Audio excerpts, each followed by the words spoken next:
සාදු සාදු සාදු නමස්කාර වේවා බුදුරුවනට සමදා බුදු හිමි සරණ යමි නමස්කාර වේවා දම්රුවනට සමදා සදහම් සරණ යමි නමස්කාර වේවා සංඝරුවනට සමදා මහා සංඝ සරණ යමි නමස්කාර වේවා තුනුරුවනට සමදා තිසරණ සරණ යමි සාදු සාදු සාදු පරම පූජනීය කල්යාණ මිත්‍ර අපගේ ගුරු දේවෝත්තම පින්වත් ලොකු ස්වාමීන් වහන්සේට අපගේ නමස්කාරය වේවා සාදු සාදු සාදු ශ්‍රද්ධාවන්ත පින්වත්නි අද මේ වර්ෂාන කාලේ අද දින පැවැත්වෙන ධර්ම දේශනාවේ දායකත්වයේ දරන්නේ නොම්බර 228 18 රොක්ලන්ඩ් පෙදෙස විහාර මාවත හේවාගම කඩුවෙල යන ලිපිනේ පදිංචි පින්වත් නිහාල් ජයසේකර පියාණන් සහ ශ්‍රියානි ජයසේකර මෑණියන් කියන මේ පින්වත් පිරිස විසින් තමයි මේ පවත්වන අද දින ධර්ම දේශනාවේ දායකත්වයේ දරන්නේ. පින්වත්නි අපගේ භාග්‍යතුන් වහන්සේගේ උතුම් සම්මා සම්බුද්ධත්වයට පත්වීම නිසා මේ ලෝකේ පහළ වෙච්ච දේ තමයි උතුම් ශ්‍රී සද්ධර්මය.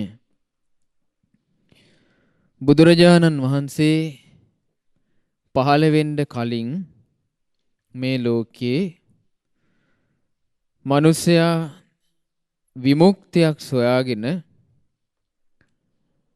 ගිහි ජීවිත අතහැරලා තාපස විස්ගෙන ඍෂි ප්‍රවිඥාවෙන් පැවිදි වෙලා ඒ කාලේ තපස් රකින්න පටන් ගත්තේ අය.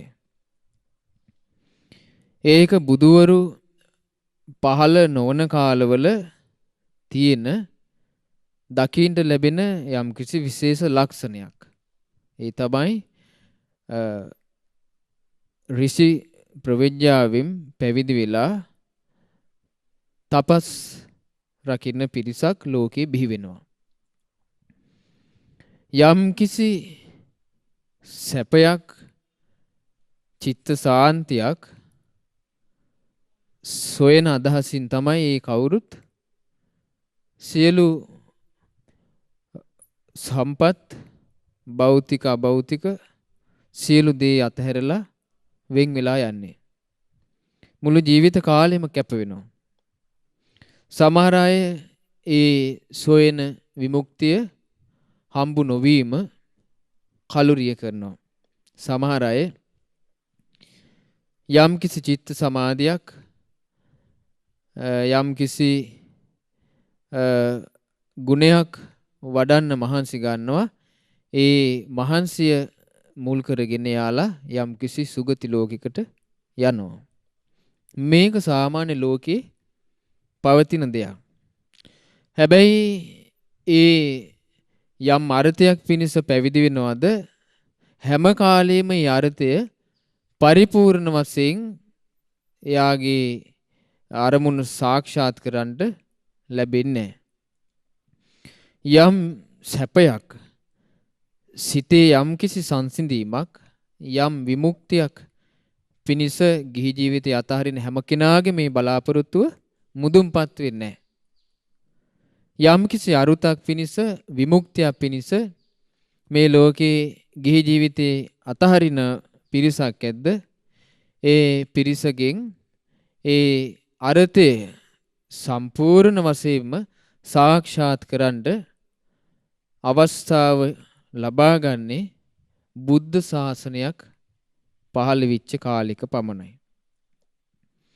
බුද්ධ ශාසනයක් පහළ වෙච්ච කාලයේදී ගිහි ජීවිතය ගත කරන කාමභෝගී ගිහි ශ්‍රාවකෙක් ශ්‍රාවිකාවක් බුදුරජාණන් වහන්සේ පිළිසරණ කරගෙන බුදුරජාණන් වහන්සේ මූලික කරගෙන බුදුරජාණන් වහන්සේ නායක කරගෙන ශාස්ත්‍රූත්වයේ තබාගෙන ගිහි ජීවිතයේ අතහරිනවද?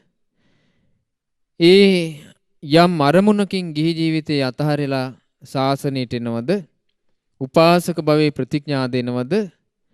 ඒ උපාසක උපාසිකාවට භික්ෂුවට භික්ෂුණියට යම් කිසි අර්ථයක් සාක්ෂාත් කරන්න අවබෝධ කරන්න අවස්ථාව උදා වෙන්නේ බුද්ධ ශාසනික විතරයි. දැන් අපි මේ වාසය කරන්නේ ගත කරන්නේ අපි මේ ගෙවමින් යන්නේ එබඳු යම්කිසි මනුස්ස ජීවිතයේ ශ්‍රේෂ්ඨත්වයට පත් කරන මාර්ගඵල අවබෝධ සහිත උදාර ගුණයන් තමන්ගේ ජීවිතය තුළ ස්ථිරසාරවම ඇති කර ගන්න පුළුවන් උතුම් බුද්ධ ශාසනයක් ලැබිච්ච යුගයක් තමයි අපි මේ මනුස්සයන් හැටියට පසු කරමින් වාසය කරන්නේ.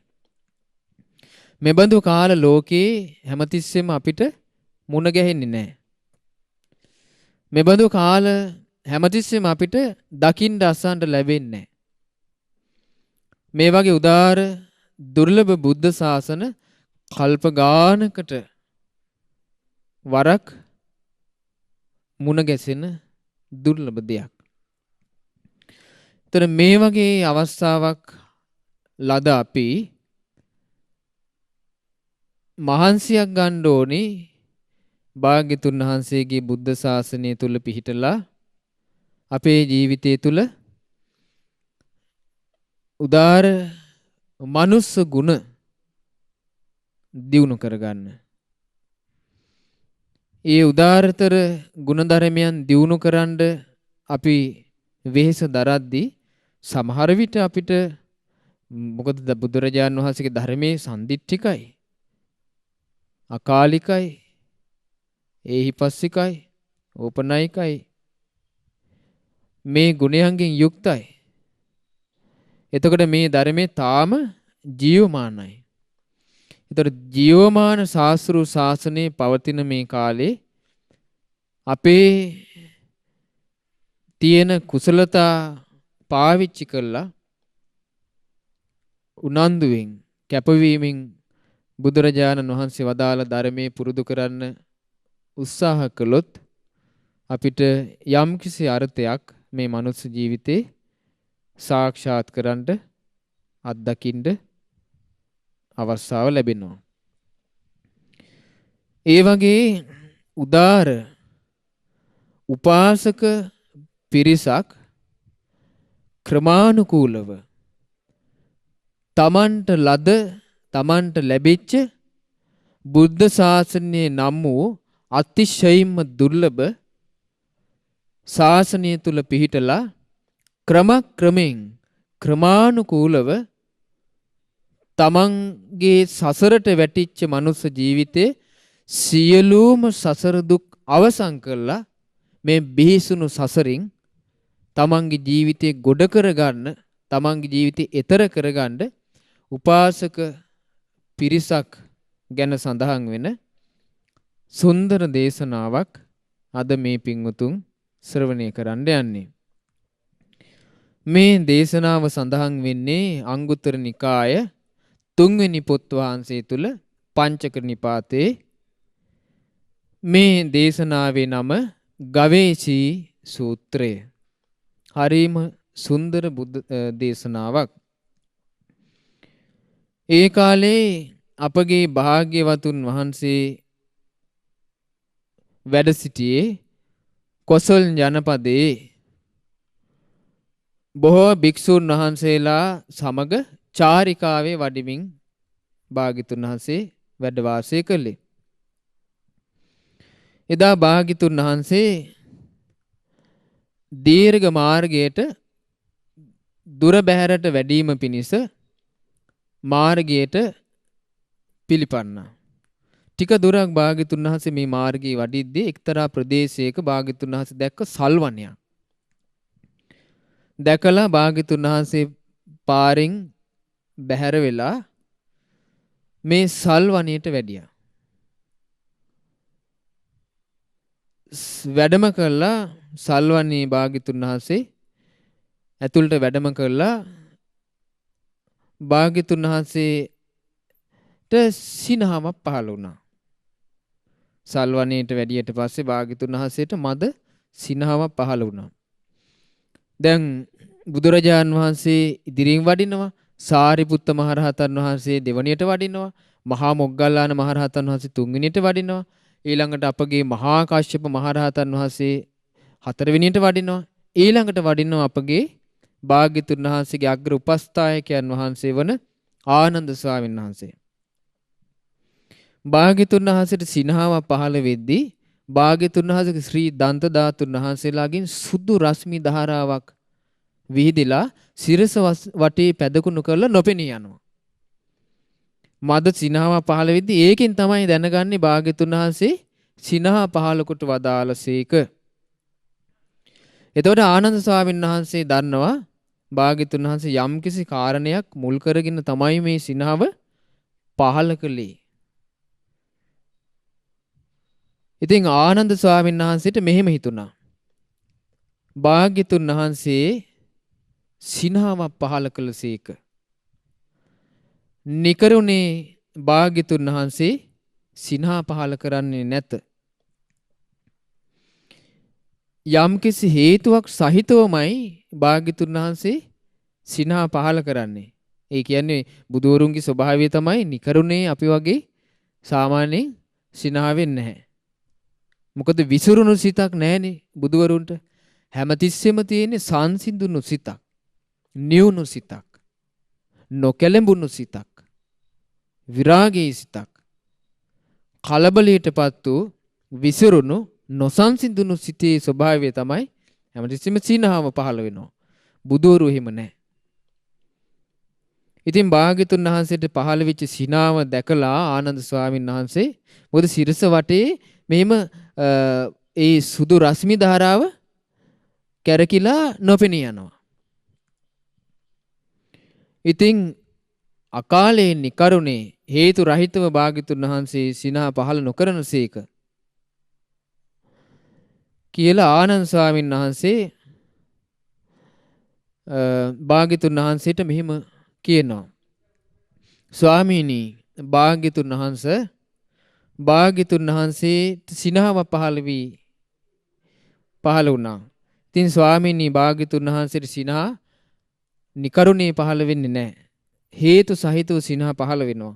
ස්වාමීනි භාග්‍යතුන් වහන්සේට සිනහ පහළ වෙන්න හේතුව කුමක්ද කියලා භාග්‍යතුන් වහන්සේට සිනහ පහළ වීමේ කරුණ ආනන්ද ස්වාමීන් වහන්සේ විමසුවා. ආන්ගේ වෙලාවේ තමයි භාග්‍යතුන් වහන්සේ ක්‍රමක්‍රමයෙන් පිළිවෙලින් උපාසක පිරිසක් මේ ගවේෂී උපාසකයන් ඇතුළු තමන් පසුපසා 500ක් තමන්ගේ යහළුවන් ක්‍රමානුකූලව බුද්ධ ශාසනයක පිහිට ලබාගත්තු විදිය විස්තර කරන මේ දේශනාව. ආනන්දේ මේක පෙර සිද්ධ වෙච්ච දෙයක්. අතීතේ සිද්ධ වෙච්ච දෙයක්. ආනන්දේ ඒ කාලේ මේ ප්‍රදේශේ ඊටාම දියුණු ප්‍රදේශයක්. සැප සම්පත් පිරුණු බොහෝ ජනයාගෙන් ගැවසීගත් මිනිසුන්ගෙන් පිරී ගිය නගරයක් තිබුණා. ආනන්ද ඒ කාලේ කාශ්‍යප නම් වූ භාග්‍යවත් අරහත් සම්මා සම්බුදුරජාණන් වහන්සේ මේ ප්‍රදේශයේ මේ නගරයේ ඇසුරු කරගෙන වාසය කළා. ආනන්දේ කාශ්‍යප භාග්‍යවත් අරහත් සම්මා සම්බුදුරජාණන් වහන්සේ මේ ප්‍රදේශයේ වාසය කරද්දී ඒ භාග්‍යතුන් වහන්සේගේ ගිහි උපාසකයෙක් හිටියා. ඒ උපාසකයාගේ නම තමයි ගවේෂී. සිල් නොපුරන උපාසකයෙක්. ඒ කියන්නේ පංචශීලයේ සමාදන් වුණාට පංචශීලයේ paludu වෙන බිඳින සුළුයි. වීරිය කර කර උත්සාහ කර කර පංචශීලයේ රකින්න මහන්සි ගන්නවා. හැබැයි පංචශීලයේ paludu වෙනවා. හැබැයි උත්සාහය අතාරින්නේ නැහැ. ඉතින් මේ වගේ සීලේ නොපුරන උපාසකෙක් හිටියා. ආනන්දේ ගවේෂී උපාසක විසින් උපාසක බවට පමුණුවන ලද. ඒ වගේ මේ ගවේෂී උපාසකට එයාගේ යහළුවෝ 500ක් හිටියා. එයා තිසරණ සහිත සීලයට ආවට පස්සේ ඒ 500ක් පමණ තමන්ගේ යහළුවෝ සියලු දෙනාම තිසරණ සහිත සීලයෙහි මෙයා පිහිටෙව්වා. බලන්නකෝ ගුණවත් යහළුවෙක් ආශ්‍රයයට ලැබුණට පස්සේ ඒ ගුණවතා වටේ සිටින බොහෝ දෙනාට ගුණවත් වෙන්න වාසනාව ලැබෙනවා. වාසනාව ලැබෙනවා. ඒක දුර්ලභ දෙයක්. ඉතින් මේ ගවේෂී උපාසක වටා හිටපු 500 දෙනාටත් අවස්ථාව ලැබුණා සීලේ පිහිටලා උපාසක බවට පත් වෙන්න.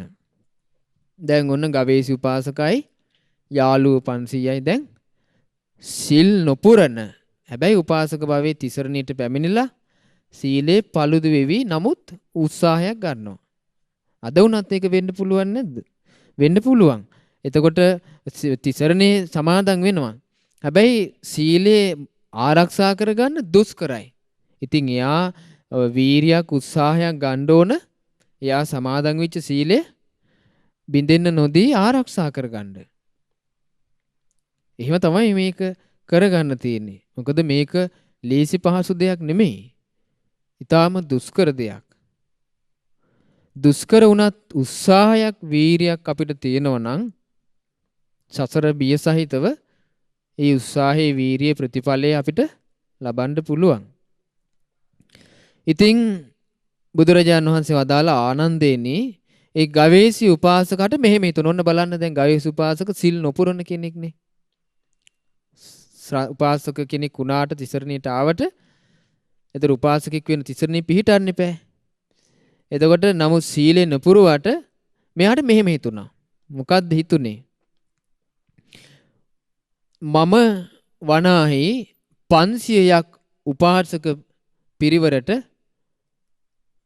ප්‍රධානයා මමයි. ඒ අයට උපකාර කරන කෙනා මම. මුලින්ම සිටින කෙනා මම. සමාදන් කරවන්නෙක් මේ. මම යාලා සීලයේ ගුණධර්මවල සමාදන් කරවනවා. මමත් සිල් නොපුරන්නෙක් මේ. මට සීලය ආරක්ෂා කරගන්න දුෂ්කරයි. ඒ වගේ මේ 500ක් උපාසක පිරිසත් ඒ වගේ. ඒ නිසා මේ කාරණේදී මායි දැන් මේ කවුද හිතන්නේ මෙහෙම? ගවේෂී උපාසක හිතනවා කාශ්‍යප සම්බුදුරජාණන් වහන්සේගේ උපාසක ගවේෂී උපාසක හිතනවා මම සීලය සම්පූර්ණ කරගෙන ඉන්න කෙනෙක් නෙවෙයි. ඒ නිසා මගේ පිරිවරත් 500ක් සීලය සම්පූර්ණ කරගත්ත පිරිසක් නෙවෙයි. ඒ නිසා මමයි මේ 500 පිරිසගේ කිසි වෙනසක් නැහැ. කිසි වෙනසක් නැහැ. ඒ නිසා මම මෙයාලට වඩා යම්කිසි දෙයක් මෙයාලට වඩා උසස් දෙයක් දියුණු කරන්න ඕන කියලා මෙයාට සිතවිල්ලක් උපන්නා. දැන් බලන්නකෝ මෙයාට හිතෙච්ච සිතවිල්ල. මොකද්ද හිතෙච්ච සිතවිල්ල? මගේ යහළු උපාසක පිරිවර 500 දෙනාට වඩා මොකද එයාලයි මායි සීලය නොපුරමින් ඉන්නේ. සම්පූර්ණ කරගෙන නැහැ. ඒ නිසා මෙයාලට වඩා යහා ගියපු දෙයක් මගේ ජීවිතේ මම ඇති කරගත්තොත් ඒක මට යහපත් දෙයක්. උතුම් දෙයක් කියලා මේ ගවේෂි උපාසකට සිතවිල්ලක් උපන්නා. මෙයා කල්පනා කරා ඒ නිසා මම වැඩිපුර දෙයක් කරන්න ඕන කියලා මෙහෙම හිතුණා. ආනන්දේනි ගවේෂි උපාසක 500ක් උපාසකින් කරා ගියා. දැන් මේ යහළු 500 ළඟට ගියා. ගිහිල්ලා කියනවා උපාසකවරුනි මම අද පටන් සිල් පිරිපුන් කරන්නෙක් වෙමි. මම අද පටන් සීලය පරිපූර්ණ කරගන්නවා. ඒ කියන්නේ මම අද ඉඳලා සතුන් මැරීමෙන් වැළකීම නම් වූ සිල්පදේ දිවි හිමියෙන් රකිමි. ස්වරකමින් වැළකීම නම් වූ සිල්පදය දිවි හිමියෙන් රකිමි. වැරදි කාම සේවනින් වැළකීම නම් වූ සිල්පදය දිවි හිමියෙන් රකිමි. බොරු කීමෙන් වැළකීම නම් වූ සිල්පදය දිවි හිමියෙන් රකිමි. මත්වීමටත් ප්‍රමාදයට හේතු වන මත්පැන් මත්ද්‍රව්‍ය පාවිච්චින් වැළකීම නම් වූ ශික්ෂාපදේ දිවි හිමියෙන් රකිමි කියලා මෙයා විශේෂත්වයක් පිණිස දිවි පරදුවට තියලා සීලේ රකින්න ඕන කියලා අදිෂ්ඨානයක් ඇති කරගෙන පංචශීලයේ පිහිටියා. දැන් ඒ වෙනකන් ගවේෂි උපාසක යාගේ යාළුවෝ 500යි සීලය මේ හරියට ආරක්ෂා කරගන්න බැරුව paludu වෙවි තමයි සීලේ රකින්න මහන්සියක් ගත්තේ. හැබැයි කිසි වෙනසක් නැති නිසා ගවේෂි උපාසකිතෝ මේක හරියන්නේ නැහැ. මේ මාත් මේ මගේ යාළුවෝ ටිකයි එකයි. මම මෙයාලට අවවාද අනුශාසනාත් කරන මගේ කිසි වෙනසක් නැහැ. ඒ නිසා විශේෂත්වයක් දකින්න ඕන කියලා තමයි මෙයා සීලේ පිහිටියා. පිරිපුන් සීල් ඇති කෙනෙක් වෙමි කියලා යාළුවෝ 500ට කිව්වා. එදා ඉඳලා ගවේෂි උපාසක පිරිපුන් සිල් ඇති කෙනෙක් වුණා. දැන් උන්න සීලය හොඳට ආරක්ෂා කරනවා. දැන් paludu වෙන්නේ නැහැ. සීලයට හානි වෙන්නේ නැහැ. සීලය පිරිපුන් කරමින් එයා ආරක්ෂා කරනවා. දැන් බලන්න සාමාන්‍ය සමාජයේ කෙනෙක් රස්සාවක් කරලා හොඳ පඩියක් ගන්නවා. අපි කියමු එකම පවුලේ දරුවෝ දෙන්නෙක් ඉන්නවා කියලා.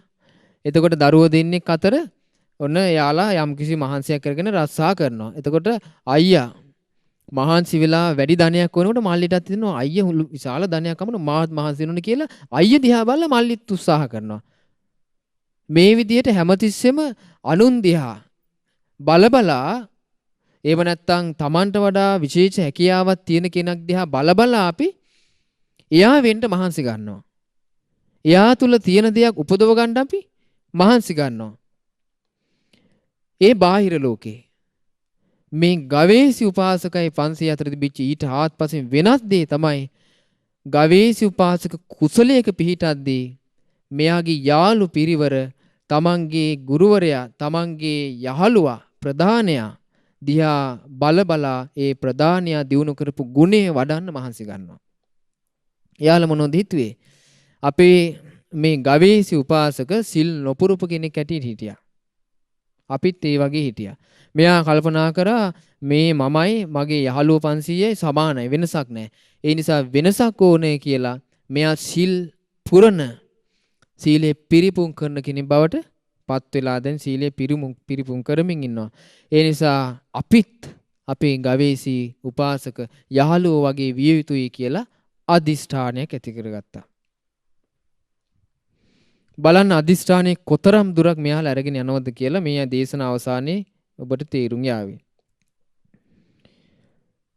ඊළඟට මෙයාලා දැන් ඔන්න සීලේ පිහිටියා.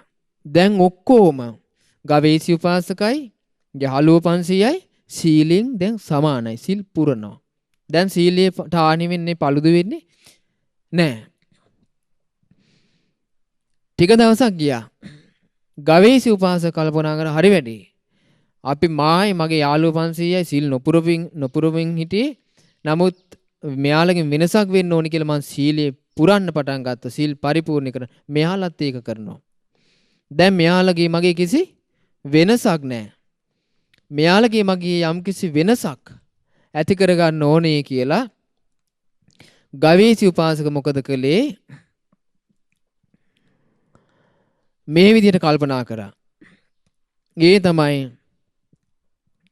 මම මේ 500ක් උපාසකයන්ගෙන් දැන් සීලෙන් සමසමයි වෙනසක් නැහැ. ඒ නිසා මම මෙයාලට හාත්පසින් වෙනස් දෙයක් පුරුදු කරන්න ඕන කියලා ගවීසි උපාසක අබ්‍රහ්මචාරී භාවය බැහැර කරලා බඹසරේ පිහිටියා. දැන් මේ ගිහි ගෙදර වාසය කරන කාමයේ පරිභෝජනය කරමින් වාසය කරන මිල මුදල් පරිහරණය කරන ගිහි වස්ත්‍ර දරන උපාසකෙක් සිතන රටාව. එයා හිතනවා මගේ යාළුවෝ මගේ වෙනසක් නැහැ දැන් ඔක්කොම අපි සීලෙන් සමානයි වෙනසක් වෙන්න ඕන මෙතන කියලා මෙයා මොකද කරේ මම බඹසරේ පිහිටනවා කියලා අබ්‍රහ්මචාරී භාවයේ දුරු කළා බ්‍රහ්මචාරී භාවයේ පිහිටියා. දැන් එයා බඹසර පුරන ගිහි උපාසක ශ්‍රාවකයෙක්. ගිහි උපාසකයෙක්. මේ ආරංචිය ගවේෂ උපාසක බ්‍රහ්මචාරී කියලා යාළුවන්ට ආරංචි දෙන්න බලන ක්‍රමක්‍රමයෙන් කුසලය වඩද්දී කෙනෙක් එයා මුල් කරගෙන තව පිරිවරක් යන හැටි. ආන් ඒ වගේ දෙයක් ලෝකේ අනුගමනය කරනවා නම් කොච්චර හොඳද? දැන් ඊර්ෂ්‍යා කරන කෙනාට පෙරලා ඊර්ෂ්‍යා කරනවා. බනින කෙනාට පෙරලා බනිනවා. දොස් කියන කෙනාට පෙරලා දොස් කියනවා. ගාන කෙනාට පෙරලා ගහනවා. ජීවිත හානිය කරන කෙනාට පෙරලා ජීවිත හානිය කරනවා. එතකොට කෙනෙක් කරන දිහා බලලා තව කෙනෙක් ඒක කරනවා. මේ බුද්ධ ශාසනයක තියෙන වෙනස තමයි කෙනෙක් කුසලයක් වඩද්දී ඒ කුසලයේ වඩන කෙනා දිහා බලබලා තව පිරිසක් එයා පසුපසින් එයා හා සමාන වෙන අදහසින් වීරියක් අරගෙන කුසල් වඩනවා. එතන මේ බුද්ධ ශාසනය සම්පූර්ණ වෙනම් පදන වෙලා තියෙන්නේ කුසල් මත. අකුසල් මත නෙමෙයි කුසල් මත. මේ උපාසක පිරිවර 500ම ගවේෂි උපාසක බඹසර වාසය කරනවා කියලා ආරංචිලා ගිහි ජීවිතය අතහැරලා අඹුවන්ගෙන් වෙන් වෙලා ගිහි ජීවිතයක් ගත කරන විදිහට වාසය කළත් සාමාන්‍ය ලෝකේ අඹුවෙක් සැමියෙක් හැසිරෙන රටාව අතහැරලා වාසය කිරීම ආරංචි වෙලා මේ 500 දෙනාම බ්‍රහ්මචාරී භාවයේ පිහිටියා. දැන් ගවේෂී උපාසකයි 500 යාළුවෝයි ඔක්කොම බ්‍රහ්මචාරී. බ්‍රහ්මචාරී වෙලා වාසය කරනවා. මේ විදිහට දැන් වාසය කරද්දී ගවේෂී උපාසකර තේරුණා මුලින්ම අපි සීලය නොපුරන අය හිටියා වෙනසක් පෙනුන්නේ වෙනසක් ඕන කරලා හිතාගෙන මම සීලේ පිහිටියා මෙයාලත් සීලේ පිහිටියා. සීලේ පිරිපුන් කරන්න පටන් ගත්තා. ඊළඟට කිසි වෙනසක් නැති නිසා මම බ්‍රහ්මචාරී වුණා. දැන් මෙයාලත් බ්‍රහ්මචාරී වුණා. දැන් ඔක්කොම බ්‍රහ්මචාරී. මේක හරියන්නේ නැහැ. මම මෙයාලකින් වෙන් වෙන්න ඕන වෙනසක් දකින්න ඕන දිනු කරන්න ඕන කියලා ගවේෂී උපාසක මොකද කළේ? මං අද ඉඳලා රාත්‍රී භෝජනින් වැළකුණු විකාල භෝජනින් වැළකුණු උදේවරුේ පමණ ආහාර අනුභව කරන කෙනෙක් වෙමි කියලා විකාල භෝජනින් වැළකුණා. එයා අරුණ නැගින වෙලේ ඉඳලා ඉර අවරට යන්න කලින් අවරට යන්න තෙක් දහවල් 12 දක්වා පමණ ආහාර ගන්න කෙනෙක් බවට පත් වුණා. දැන් මෙයා ගවේෂී උපාසක සීලවන්තයි බ්‍රහ්මචාරී ඊළඟට විකාල භෝජනයෙන් වැළකීච්ච උපාසක කෙනෙක්. බලන්න ගිහි ජීවිතේ කරන්න පුළුවන් දේවල්ද කියලා. දැන් අද කාලේ වගේ කරොත් එහෙම සාමාන්‍ය ගෙදර ස්වාමියා හෝ බිරිඳ හෝ බ්‍රහ්මචාරී වුණොත් එහෙම නැත්නම් විකාල භෝජනයෙන් වැළකීලා වාසය කළොත් තමන්ගේ ඊළඟ එක්කෙනා ස්වාමියා බිරිඳ ප්‍රශ්න කරන්නේ නැද්ද? ප්‍රශ්න කරනවා. අම්මා තාත්තා ඊළඟට දූ දරුවෝ දැන් සමහර වෙලාවට තරුණ දූ දරුවෝ හරි ආසාවෙන් ඉන්නවා උපෝසතයක් සමාදන් වෙලා බ්‍රහ්මචාරී වෙලා විකල් භෝජනෙන් වැළකීලා වාසය කරන්න. හැබැයි දෙමව්පියෝ බයයි. දෙමව්පියෝ තමයි යාට වල කපන්නේ. පාර අහුරන්නේ. ආහා අසනීප වෙයි. ඊට පස්සේ අර ලෙඩේ හැදේ ગેස්ට්‍රයිටිස් එයි. ඊට පස්සේ මේ ලෙඩේ එක දේවල් ගෙනහැර පානවා. ඒතර එයාට බාධා විනිස පවතින සමාජයට තමන්ම වැදූ මව පියා. සමාජයට තමන්ගේම ස්වාමියා බිරිඳ. සමාජයට තමන්ම වැදූ දරුවෝ. එතකොට බාධා පිනිස වෙන්නේ. සමාජයට එක ගොල්ලේ යාළුවෝ හැටියට ඉන්නවා. නෑ උඹ එහෙම කරන්න එපා. ඉතින් අපිත් එක්කනේ ඉන්නේ. එහෙම කොහොමද කරන්නේ? අපිත් එක්ක නම් ඉන්නේ. එකට ඉන්න ඕනේ. එකට කාලා බීලා. එහෙම බෑ. වෙනසක් දෙන්නේ නෑ. මේ සත්පුරුෂ ගුණයක් වඩන්න ඕන අභ්‍යන්තරයෙන් එන උපකාරී නෑනේ. දැන් සත්පුරුෂ ගුණයක් කෙනින් වඩද්දී ඒක දැකලා සතුටු වෙන නම් ඒ සතුටු වෙන කෙනා තුලත් තියෙන්න ඕනේ යම්කිසි සත්පුරුෂ ධර්මයට ආස කරන ගතියක්. ඒක නැති නිසා තමයි සමහර අය දෙමව්පියෝ දැන් බයට කියනවා අසනීප වෙයි කියලා. නමුත් එහෙම මේ එකපාරට බ්‍රහ්මචාරී වුණා කියලා විකල් භෝජනේ වැළකුණා කියලා කෙනෙක් අසනීප වෙන්නේ නැහැ.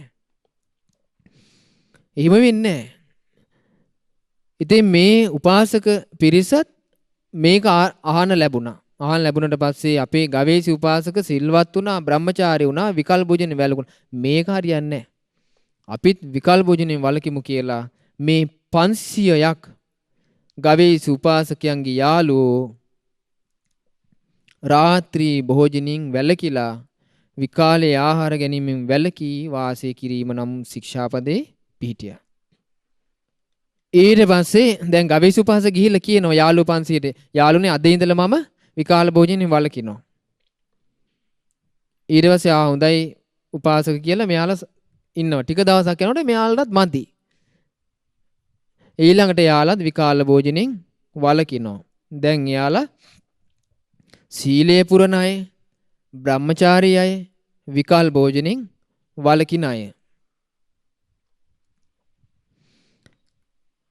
ආනන්දේනි ඔය විදිහට මේ ගවේෂි උපාසකත් ගවේෂි උපාසකගේ යාළුවෝ පිරිසත් වාසය කරද්දී දැන් ඔක්කොම සියලු දෙනාම ගවේෂි උපාසකයි මේ යාළුවෝ 500යි දැන් 501 දෙනෙක් කාශ්‍යප බුදුරජාන් වහන්සේගේ ශාසනය තුල තිසරණ සහිත සීලයේ පිහිටියා.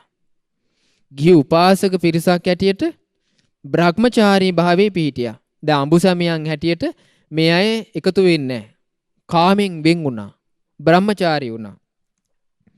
බ්‍රහ්මචාරී වෙලා දැන් ගිහි ගෙදර ඉන්නවා. ඒත් මදි. මෙයාලා විකාල භෝජනිනුත් වැළකුණා. දැන් උදේවරු විතරයි වළඳන්නේ. ඒතර මේවා ලේසි දේවල් නෙවෙයි පින්වත්නි කරන්න. දුෂ්කර දේවල්. දැන් ඔබටම තේරෙනවා ඇති උපෝසතයේ සමාදන් වෙච්ච දවසට කොච්චර දුෂ්කර අපහසුතා එනවද කියලා. එක එක වේසෙන් එනවා. කුසගින්න වේසෙන් අපහසුතා එනවා. අසනීප වේසෙන් අපහසුතා එනවා. ඒතකොට එක එක හේතු සාධක මුල් කරගෙන අපි අර කුසලයක් වඩන්න තියෙන මාර්ගය තමයි අපි අවුරන්නේ. ඒකට තමයි බාධා පිනිස ඒ කරුණු යෙදෙන්නේ. නමුත් මේ ගවේෂි උපාසකත් යාළුවෝ 500ත් එහෙම කරගත්තේ නැහැ. දිගටම ගියා. ගවේෂි උපාසක කල්පනා කළා දැන් සීලේනු සමානයි. බ්‍රහ්මචාරී භාවයනු සමානයි. විකාල භෝජන ශික්ෂාපදේ සමාදන් වුණා. ඒකිනු සමානයි. මේක දැන් හරියන දෙයක් නෙමෙයි. ක්‍රමයෙන් කුසලයෙන් දියුණු විවි ඉදිරියට යනවා. බුදුරජාණන් වහන්සේ වදාළ ආනන්දේනි මේ ගවේෂි උපාසකට මෙහෙම හිතුණා. මෙයා මොකද කරේ? කාශ්‍යප භාග්‍යවත් අර සම්මා සම්බුදුරජාණන් වහන්සේ ළඟට ගියා. ගිහිල්ලා ඒ බුදුරජාණන් වහන්සේට මෙහෙම කියනවා. ස්වාමීනි භාග්‍යතුන් වහන්සේ මම භාග්‍යතුන් වහන්සේ ළඟ පැවිදි බව ලබම්වා, උපසම්පදාව ලබම්වා. දැන් ඕන බලන්න බ්‍රහ්මචාරී වීමේ විකල් භෝජනෙන් වැළකීමෙන් ඊළඟට ලැබෙන ආනිසංසය. මෙයාට දැන් මේක තේරුණා. මේක මේ විදියට මේ කුසලයේ වඩා ගියාට මේක ඇත්තටම gedara ඉඳලා කරන්න පුළුවන් එකක්. පරිපූර්ණ වශයෙන් සුද්ධ වශයෙන් නොකිලිටි දෙයක් හැටියට කරන්න පුළුවන් එකක් නෙමෙයි. ඒ නිසා මෙයා මොකද තෝරාගත්තේ? මෙයා තෝරාගත්තා තමන්ට බ්‍රහ්මචාරී භාවයත් විකල් භෝජනත් සහිත මේ ශික්ෂාපද සුවසේ ආරක්ෂා කරන්න පුළුවන් භූමිය. ඒ තමයි පැවිද්ද. බුදුරජාන් වහන්සේ ළඟට ගිහිල්ලා කාශ්‍යප භාග්‍යතුන් වහන්සේ ළඟට ගිහිල්ලා ස්වාමීනි මට පැවිදි උපසම්පදාව දෙනසේක්වා. කාශ්‍යප භාග්‍යතුන් වහන්සේ ළඟ මේ ගවේෂී උපාසක පැවිදි උපසම්පදාව ලැබුවා. දැන් මේ ගවේෂී උපාසක භික්ෂුවා උපසම්පදා භික්ෂුවා ආනන්දේනි උපසම්පදාව ලැබූ සුළු කලකින් ගවේෂී භික්ෂුව හුදෙකලා වුණා. දැන් බලන්න පැවිදි වුණා ටික දවසක් භාග්‍යතුන් වහන්සේ ඇසුරේ වාසය කළා. ඊට පස්සේ ඒමම හුදෙකලා වුණා. ඇයි සසරේ පුරුදු කරපු ಗುಣ සසරේ පුරුදු කරපු ධර්මය පින වාසනාව මේ ඔක්කොම ඒකනේ බුදු කෙනෙක් ගාන්ට මුණ ගැහුනේ. ඒකනේ ක්‍රමයෙන් කුසලයෙන් කුසලේ පඩිපෙලක නගින කෙනෙක් වගේ දියුණුවට ගියේ. මේ සසරෙන් ආපු එයාට ලැබිච්ච සසරේ රැස් කරපු පිනෙන් ලැබිච්ච උපකාරය. එයා සසරේ යම්කිසි ගුණයක් යම්කිසි දෙයක් කළා තියෙනවා. ධර්මයට ආස කළා තියෙනවා. විමුක්තියට ආස කළා තියෙනවා. ඒ විනුවෙන් පින රැස් කරලා තියෙනවා. එතකොට මේ රැස් කරපු පිනේ උපකාරයෙන් වෙන්න පැවිද්දට ආවා. දැන් උදාර සීල් රකින්නවා. සුළු කලකින් මෙයා භාග්‍යතුන් වහන්සේගෙන් වෙන් වෙලා හුදෙකලාවේ වාසය කරන්න පටන් ගත්තා. කවුද මේ? ගවේෂී ස්වාමීන් වහන්සේ. ටික දවසක් අප්‍රමාදීව භාග්‍යතුන් වහන්සේගෙන් වෙන් වෙලා හුදෙකලා වෙලා අප්‍රමාදීව එයා ගවේෂී ස්වාමීන් වහන්සේ ඔන්න අප්‍රමාදී වුණා. කෙලෙස් සවන වීරියෙන් යුතුව දහමට දිවි පුදා වාසය කරන්න පටන් ගත්තා. ඔන්න පැවිදි වුණාට පස්සේ ඊළඟට යොමු වෙච්ච තැන භාග්‍යතුන් වහන්සේගෙන් වෙන් වෙලා අප්‍රමාදීව කෙලෙස් සවන වීරියෙන් දිවි දෙවණිය කරලා ධර්මයේ හැසිරෙන්න පටන් ගත්තා. ඒ විදිහට ධර්මයේ හැසිරෙද්දී ඒ බඹසරේ අවසානයේ වන අනුත්තර වූ අරහත්වය නම් වූ යම් ඵලයක් ඇද්ද නොබෝ කලකීම මේ ජීවිතේම තම විශිෂ්ට ඥාණයෙන් සාක්ෂාත් කරගෙන ඒට පැමිණ වාසය කළා. ක්‍රමක්‍රමයෙන් කුසලයක් මුල් කරගෙන තව කුසලයක් කරා ගියා. කුසලයක් මුල් කරගෙන තව කුසලයක් කරා ගියා. ගිහිල්ලා කුසල් ධර්මයන්ගේ අවසාන ඵලය වන අරහත්ත්වය නම් වූ නිවන අමෘතය මේ ගවේෂී ස්වාමීන් වහන්සේ තමන්ගේ ඒ අදිෂ්ඨානයේ මුල් කරගෙන ඒ බුද්ධ ශාසනය තුල ඒක සාක්ෂාත් කළා. ඉපදීම ක්ෂය වුණා බඹසර වාසය සම්පූර්ණ කළා කලියුත් කළා. නිවන පිණිස කලියුතු කිසිවක් නැත්තේ යයි කියලා ඥානයක් උපන්නා. දැන් ගවේෂී ස්වාමීන් වහන්සේ රහතන් වහන්සේ නම.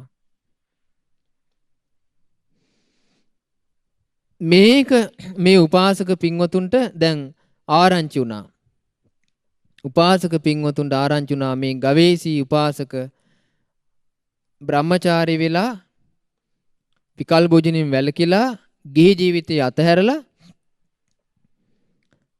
ඔන්න පැවිදි වුණා. පැවිදිලා සුළු කලකින් භාග්‍යතුන් වහන්සේගෙන් වෙන් වෙලා හුදෙකලාවේ අප්‍රමාදීව වාසය කරලා සියලු කෙලෙසුන් නසා අමා මහ නිවන සාක්ෂාත් කළා කියලා ආරංචි වුණා. අනේ අපේ ගවේෂී ස්වාමීන් වහන්සේගේ විශාල වෙනසක්. අපි කුමට නම් මේ ගිහි ජීවිතේ මේ විදිහට වාසය කරනවද කියලා සිතවිල්ලක් උපන්නා. මේ 500ක් උපාසක පිරිස ඒ භාග්‍යවත් අරහත් කාශ්‍යප සම්මා සම්බුදුරජාණන් වහන්සේ ළඟට ගියා. ගිහිල්ලා වන්දනා කළා. කාශ්‍යප භාග්‍යවතුන් වහන්සේට කියා සිටිය ස්වාමීනි භාග්‍යවතුන් වහන්සේ අපිටත් මේ උතුම් බුද්ධ ශාසනයේ පැවිදි බව ලැබේවා උපසම්පදාව ලැබේවා කියලා භාග්‍යවතුන් වහන්සේට කියා හිටියා. ඒ කාශ්‍යප භාග්‍යවතුන් වහන්සේ ගවේෂී ස්වාමීන් වහන්සේගේ ගිහි කල ඒ යාළුවෝ 500 දෙනාටම පැවිදි උපසම්පදාව ලබා දුන්නා. ඉතින් මේ පැවිදි උපසම්පදාව ලැබූ මේ ස්වාමින් වහන්සේලා 509 භාග්‍යතුන් වහන්සේ ළඟ පැවිදි වෙලා හුදෙකලා වුණා. දැන් ගවේෂී ස්වාමීන් වහන්සේනේ මුලින්ම ගවේෂී උපාසක ඊළඟට ගවේෂී ස්වාමීන් වහන්සේ රහතන් වහන්සේනේ. දැන් කුසලයක් වඩන කෙනෙක් දිහා බලා පිරිසක් පසුපසින් කුසල් වඩා එනවා. මේ විදිහට ගුණේ වඩන්න අපේ ජීවිතය තුලත් ඇත්තට මේ යම්කිසි ආසාවක් ඇති කරගන්න ඕන. ඇති කරගන්න දැන් බුදුරජාණන් වහන්සේ අපිට වදාළේ මේ බුද්ධ ශාසනයේ භික්ෂුව සාරිපුත්ත මොග්ගල්ලාන වගේ වෙන්න කිව්වා. භික්ෂුණිය අරහත් භික්ෂුණීන් වහන්සේලා වගේ වෙන්න කිව්වා. කේමා උප්පලවන්නා වගේ වෙන්න කිව්වා. ඊළඟට චිත්ත ගෘහපති හත්තාලවක උග්ග වගේ උපාසකයට වෙන්න කිව්වා. මේ වගේ බුදුරජාන් වහන්සේ යම්කිසි ශ්‍රාවක පිරිසක් පෙන්වුවා මේ වගේ වෙන්න කියලා. ඒතකොට යම්කිසි ශ්‍රේෂ්ඨත්වයට පත්විච්ච පිරිසක් දිහා බලාගෙන ගුණයක් වඩන්න මහන්සි ගනිද්දී ඒ ශ්‍රාවකයෝ යම් දියුණු කරපු ගුණයක් ඇද්ද? ඒ බඳු ගුණය දියුණු කරන්න බැරි වුණා. ඒ බඳු බවට පත් වෙන්න බැරි වුණා. යම් කිසි අර්ථයක් කරා Tamanට Tamanගේ ජීවිතේ හසුරවන්න ඒක පිටුවහලක් උපකාරයක් වෙනවා. ඒකයි බුදුරජාන් වහන්සේ යම් කිසි නිමිත්තක් යම් කිසි අරමුණක් තුළ හිත පිහිටවන්න කිව්වේ අපිට. ඉතින් ඒ වගේ මේ ගවේෂී රහතන් වහන්සේ දිහා මේ ස්වාමින් උපාසක පිරිස බැලුවා. බල්ලා පැවිදි වුණා. පැවිදි වෙලා මේ පිරිස භාග්‍යතුන් වහන්සේගෙන් වෙන් වෙලා හුදෙකලාවට යොමු වුණා.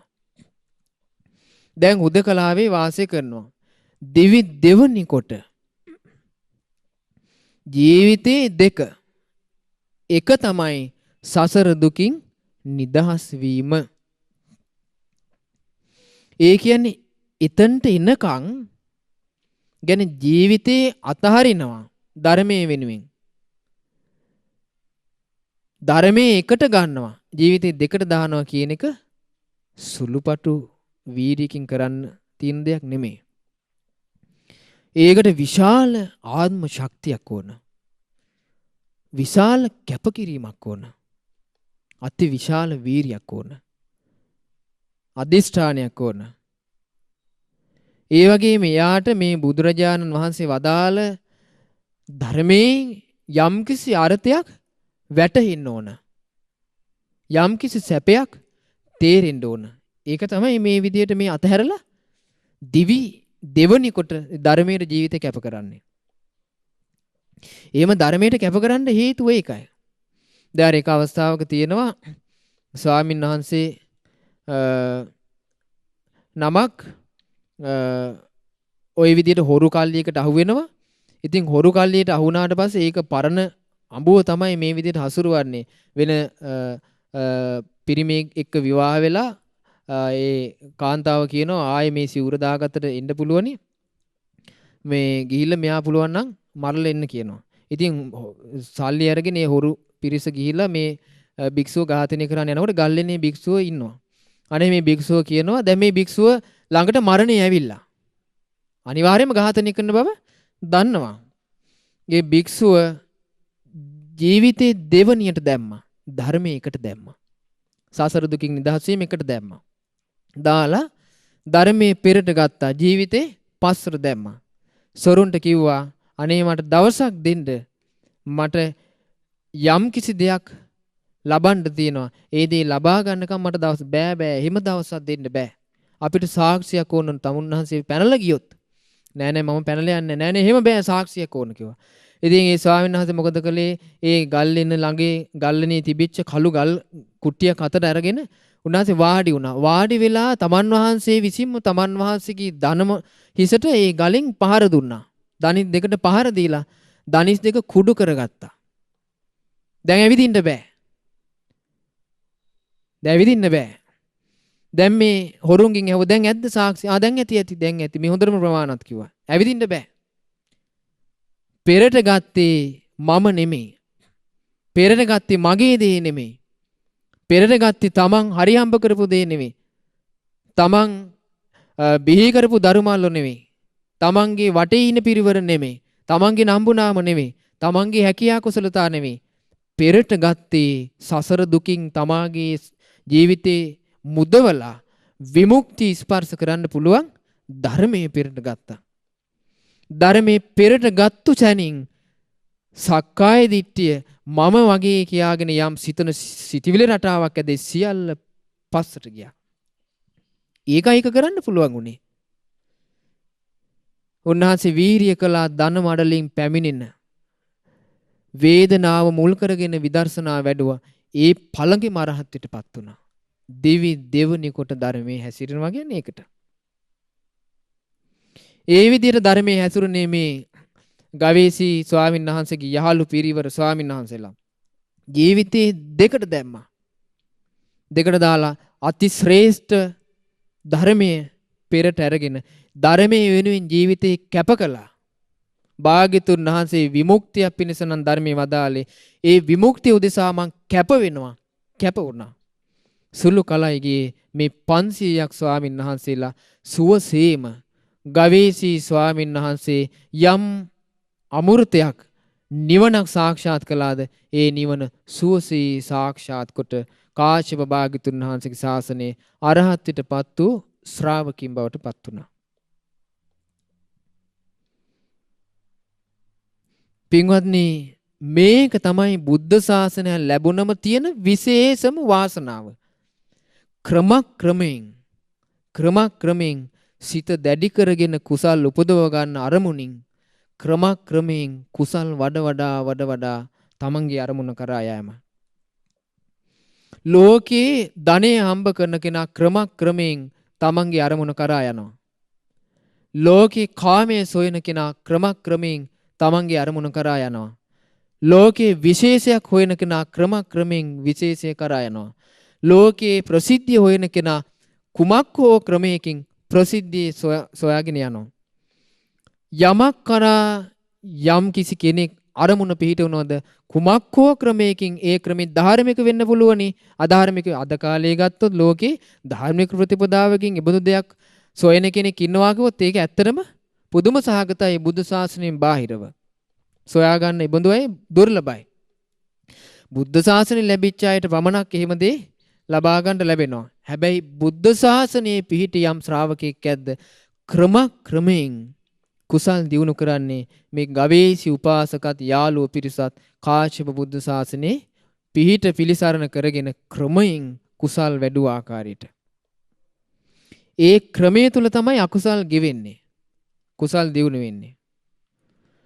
ඒ ක්‍රමයේ තුල තමයි තමන්ගේ චිත්ත ධෛර්යය, තමන්ගේ කැපවීම, තමන්ගේ උත්සාහය, වීරිය මත තමයි තමන්ගේ ජීවිතේ යම්කිසි කුසලයක් කරා රැගෙන යන්න පුළුවන් කමක් ලැබෙන්නේ.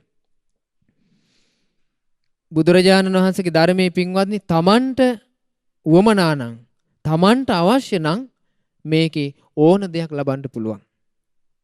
බුදුරජාණන් වහන්සේ වදාළේ ශ්‍රද්ධා සීල ශ්‍රුත ත්‍යාග ප්‍රඥා කියන සීක බල වැඩු කෙනා සක්විති රජ වෙන්න කැමති නම් ඒක ලැබෙනවා කියනවා. රජ වෙන්න කැමති නම් ඒක ලැබෙනවා කියනවා. චාතුම් මහරජගේ තාවතින්ස යාමතුස්ස නිම්මානති පරිනිමිත වසවත් ආදී දිව්‍ය ලෝකයක ඉන් එහා බ්‍රහ්ම ලෝකෙ උපදින කැමති නම් ලැබෙනවා කියනවා. සෝවාන් සකදාගාමි අනාගාමි අරහත් යන ආර්ය වූ උදාර මාර්ග ඵලයකට පත් වෙන කැමති නම් ඒකත් ලැබෙනවා කියනවා. ඒ සියලු දේම ලැබෙන්නේ බලන්න කුමකින්ද? කුසලයක් තුලින්. එහෙනම් මේ බුද්ධ ශාසනයේ වනාහි සම්පූර්ණයෙන්ම කුසල් මත පවතින එකක්.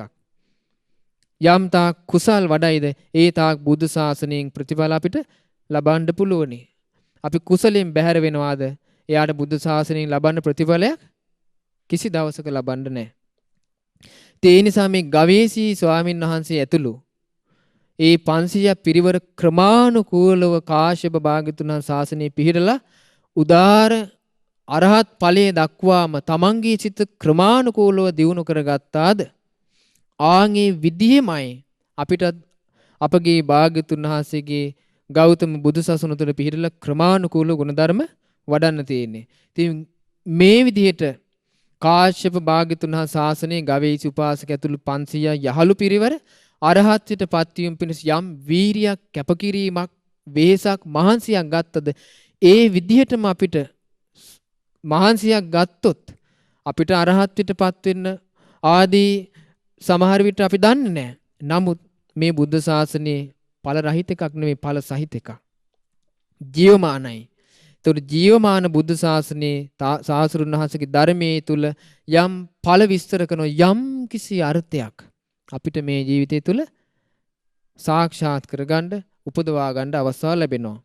ඉතින් ඒ නිසා අපිත් භාග්‍යතුන් වහන්සේගේ මේ උතුම් බුද්ධ ශාසනයේ පිහිටි තිසරණ සහිත සීලයේ පිහිටි ශ්‍රාවකයන් හැටියට උපාසක උපාසිකා භික්ෂු භික්ෂුණී ආදී පිරිවර හැටියට මේ ගුණ ක්‍රමයෙන් දියුණු කරගෙන සුවසේ සීල සමාධි ප්‍රඥා වඩාගෙන බඹසර පුරාගෙන විකල් බොජුනින් වැළකීලා උදාර සසුනේ පිහිටලා උතුම් මාර්ගඵල අවබෝධ කරගෙන මේ බිහිසුණු සසර දුකින් නිදහස් වෙන්න අප සියලු දෙනාටද පරම දුර්ලභ වාසනාව උදා වෙත්වා. සාදු සාදු සාදු. පින්වත්නි,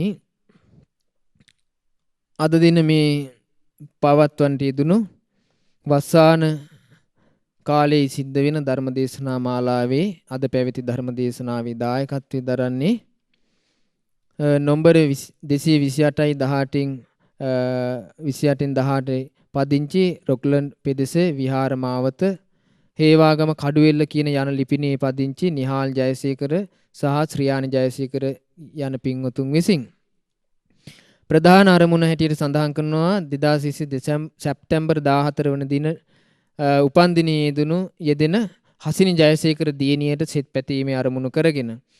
ඉතින් රැස්කල සීල පුණ්‍ය ධර්මයන් අපි මුලින්ම අනුමෝදන් කරමු සීල දෙවියන්ට.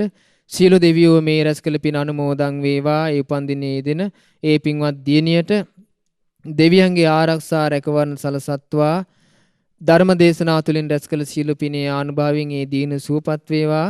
ඒ දියණියට උදාරතර ජීවිතයක් ගතකරන්න උදාර ගුණධර්ම දියුණු කරගෙන මේ බුදු සසුනේ අමා මහ නිවන් අවබෝධ කරගන්නට වාසනාව ලැබේවා. සාදු සාදු සාදු. ඒ වගේ මේ සියලු දෙවියන්ට සුවසේ උතුම් චතුරාර්ය සත්‍ය අවබෝධ කරගන්නට මේ රැස්කල පින උපකාර වේවා. සාදු සාදු සාදු. පරම පූජනීය ගුරු දේවෝත්තම ලොකු ස්වාමීන් වහන්සේ ඇතුළු සියලුම මහමෙවුනා වාසී රට ලෝක වාසී සියලුම ස්වාමීන් වහන්සේලාට උතුම් චතුරාර්ය සත්‍ය අවබෝධ කරගන්න මේ උදාර ධර්ම දේශනාමේ පින ධර්ම ශ්‍රවණමේ පින දායකත්ව ධර්ම දේශනා සඳහා දායකත්වයේ දරන රැස්කල පින උපකාර වේවා. සාදු සාදු සාදු. ඒ වගේම මේ පින්වතුන් නම් මිය පරලෝකීය සුමතිපාල ජයසේකර පියාණන්ට විමලසිරි ජයසේකර සුළු පියාණන්ට අන්ද්‍රිස් හක්මන ආරච්චි පියාණන්ට ඇනී හක්මන ආරච්චි සොයුරියට අනුමෝදන් කරන්න බලාපොරොත්තු වෙනවා. දායකත්වයේ සඳහා ඒ උපකාර කළ සියලු දෙනා නමින් මියගේ සියලු ඥාතීන්ට පින් අනුමෝදන් කරන්න බලාපොරොත්තු වෙනවා. ඉතින් මේ පින්වතුන් නමින් නම් සඳහන් කළ නොකළ මියගේ සියලු ඥාතියෝ මේ පින් අනුමෝදන් වේවා. සසර පුරා මියගේ සියලු ඥාතීන්ට සසර දුකින් නිදහසෙන්ට වහවහ සසර දුකින් නිදහස් වීම පිණිස මේ පින උපකාර වේවා. සාදු සාදු සාදු. ඒ වගේම විශේෂ පුණ්‍ය අනුමෝදනා කරනවා මෙවර උසස් පෙළ විභාගයට පෙනී සිටින හසිනි ජයසේකර දියණියට ජාලනි ජයසේකර දියණියට විභාගයෙන් විභාගයට සාර්ථකව මුහුණ දීමට ආශිර්වාද කරනවා. ඉතින් රැස්කල පිණිය අනුභවයෙන් බුද්ධානුභවයෙන් ධම්මානුභවයෙන් සංඝානුභවයෙන් ඒ දියණිවරුන්ට සුවසේ සාර්ථක විභාගයට මුහුණ දීලා තමන්ගේ අරමුණු සාර්ථක කරගන්නට වාසනාව ලැබේවා. සාදු සාදු සාදු. සුජීවත්ව සිටින ලීලාවතී ජයසේකර මෑණියන්ට, සුමනා පතිරණ මෑණියන්ට, නිහාල් ජයසේකර මෑණියන්, ශ්‍රියානි ජයසේකර මෑණියන්, මයුරි විජේසිංහ දියණියට, අලුත උපන් කියානා විජේසිංහ දියණියට, කියෝන් වොනාල් විජේසිංහ, ධනුස්ක විජේසිංහ, හක්මනාරච්චි පවුලේ සහ ජයසේකර පවුලේ සියලු දෙනාට පින් අනුමෝදන් කරනවා. ඉතින් මේ දායකත්වයේ දරන සියලු පින්වතුන් ඒ වගේම ඥාති හිත මිත්‍රාදී සියලු දෙනාට පුණ්‍ය අනුමෝදනා කරනවා. මේ රැස්කල පිනේ ආනුභාවයෙන් සියලු දෙනා නිදුක් වේවා, නිරෝගී වේවා, සුවපත් වේවා, දීර්ඝායුෂ ලබත්වා. සියලු කරදර බාධා වලින් මිදී සුවසේ ජීවිතය ගත කරන්නට ලැබෙත්වා. දරුවන්ගේ අධ්‍යාපන කටයුතු දියුණුවටපත් වේවා. උතුම් බුද්ධානුභාවයෙන්, ධම්මානුභාවයෙන්, සංඝානුභාවයෙන් දෙවියන්ගේ උපකාරයෙන් අද දින ධර්ම දේශනාව සිද්ධ කිරීමෙන් ඒ සඳහා දායකත්වයේ දැරීමෙන් ධර්ම ශ්‍රවණය කිරීමෙන් රැස් කළ සීල පුණ්‍ය ධර්මෙන්ගේ ආනුභාවයෙන් සීල දෙනාට සැපසේ වාසය කරමින් ගුණධර්ම දියුණු කරගෙන මේ බුද්ධ ශාසනය තුළ උතුම් චතුරාර්ය සත්‍ය ධර්මය අවබෝධ කරගෙන සසර දුකින් නිදහස් වෙන්න වාසනාව ලැබේවා. සාදු සාදු සාදු. සීල දෙනාට තිරුවන් සරණයි. නමෝ බුද්ධාය.